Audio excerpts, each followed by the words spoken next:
Hello guys, welcome back to another food blog. ఈరోజు మన Sunday food blog వచ్చేసి mutton keema అనమాట. ఎమ్మీగా మంచి స్పైసీగా అయితే మటన్ కీమా చేసేసాము.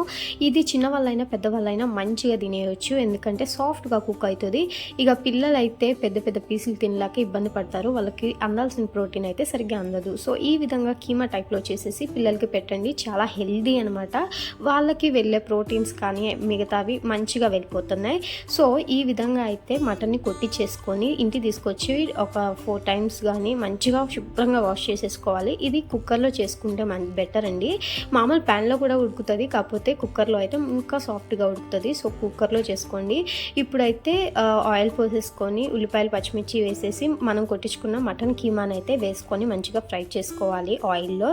దాని తర్వాత ఉప్పు, కారం, పసుపు అనేవి యాడ్ చేసేసుకోవాలి. చాలా సింపుల్గా అయితే ఈ రెసిపీ అనేది అయిపోతుంది అనమాట. చూసారా, ఈ విధంగా సాల్ట్ అడ్జస్ట్ చేసుకుంటూ మంచిగా కలుపుకుంటూ ఆయిల్లో అనేది ఈ విధంగా ఫస్ట్ ఫ్రై చేసుకోవాలి. దాని తర్వాత అల్లం ఎల్లిగడ్డకి పేస్ట్ ఉంటుంది కదా, దాన్ని కూడా వేసేసుకొని మంచిగా కలిపేసుకోవాలన్నమాట.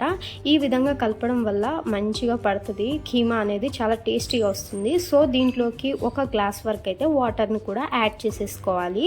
అలా యాడ్ చేసుకొని ఇంకొద్దిగా సాఫ్ట్ అవ్వడానికి మంచిగా దీనిపైన కుక్కర్ మూత పెట్టేసుకొని విజిల్ కూడా పెట్టేసుకొని ఒక 6 విజిల్స్ అయితే రానివ్వండి. మటన్ అనేది మంచి సాఫ్ట్గా అయితే కుక్ అయిపోతుంది. అంతే అండి, ఎంతో సింపుల్గా అయితే రెసిపీ అనేది కంప్లీట్ అవుతుంది. చూసారా, ఆయిల్ అనేది పర్ఫెక్ట్గా పక్కకు వచ్చేసింది. ఇట్లా ఆయిల్ పైకి వస్తే మంచిగా కుక్ అయినట్టు. దీనిపైన కొత్తిమీర వేసేసుకుంటే ఫైనల్ టచ్ అయిపోయినట్టే. ఇంత సింపుల్గా హెల్దీగా మీ పిల్లలకు కూడా చేసి పెట్టండి, చాలా బాగుంటుంది. మంచి ప్రోటీన్ అనేది అందుతుంది అనమాట. చాలా అంటే చాలా టేస్టీగా ఉంటుంది. ఈ రోజు మా సండే స్పెషల్ ఇది. మీరేం చేసుకున్నారు కామెంట్ చేయండి. అండ్ వీడియో నచ్చితే లైక్ అండ్ షేర్, సబ్స్క్రైబ్.